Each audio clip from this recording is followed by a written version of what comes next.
In Exodus chapter 18, Moses' father-in-law Jethro comes to visit Moses in the wilderness. And after spending time with Moses and the elders, we read beginning in verse 13 these words. The next day, Moses took his seat to serve as judge for the people, and they stood around him from morning till evening. When his father-in-law saw all that Moses was doing for the people, he said, "What is this you are doing for the people? Why do you alone sit as judge, while all these people stand around you from morning till evening?" And Moses answered him, "Because the people come to me to seek God's will. Whenever they have a dispute, it is brought to me, and I decide between the parties and inform them of God's decrees and instructions." Moses' father-in-law replied, "What you are doing is not good.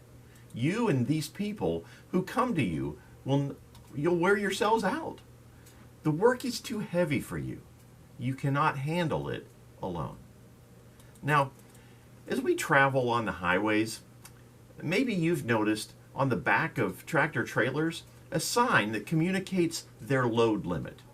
Highways have weigh stations to make sure that these trucks aren't carrying too much weight. And if a tractor trailer with a huge engine has load limits, then it makes sense that we do too. Moses had exceeded his load limit. Eating on the run, running from one end of the camp of Israel to the other, scheduling meetings, hitting deadlines, and seeing everyone who asked was too much.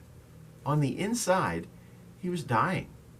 So he had two options: collapse or share the load.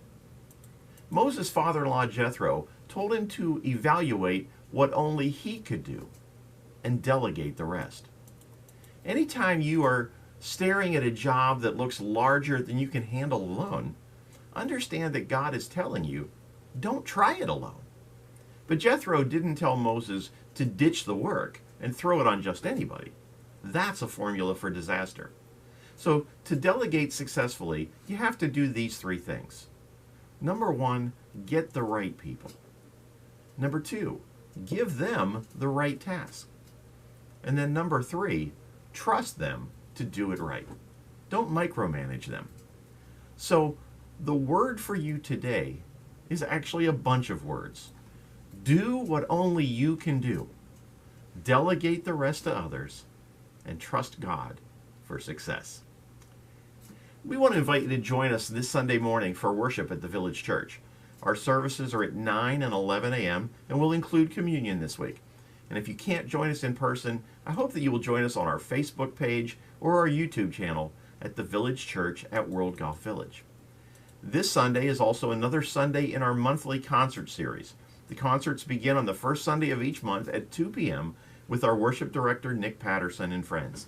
The concerts are free and open to everyone, so I hope you'll join us. Our Grief Share group is hosting its Surviving the Holidays luncheon November the 9th at 12:30 p.m. If you have recently lost a loved one, this is a great resource. I've gone through it myself, and what a great resource for getting through the holidays. The event is free, and you can contact the church office for more information. And as many of you are aware, a devastating hurricane blew through Jamaica earlier this week. And if you would like to contribute to the hurricane relief effort in Jamaica, you can give to the Village Church and mark your gift for hurricane relief. All donations received will be forwarded to Samaritan's Purse, which is already on the ground in Jamaica.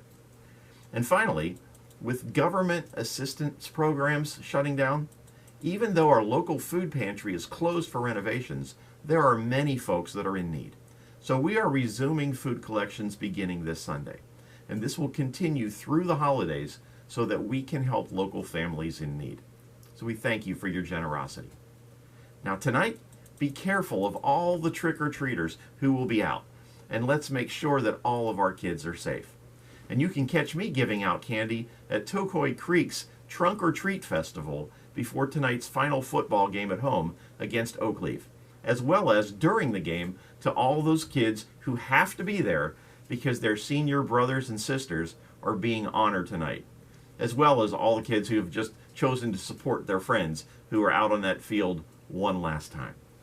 And thank you to all the players, the coaches, the student trainers and managers, the band and the drill team members, the dance team, the cheerleaders, all of those who have made Friday nights so much fun this fall. Have a great weekend. And unless you're a gator or a dog, I have a piece of advice for you this weekend. Stay out of Jacksonville. It's crazy up there. I love you, church, and God loves you more.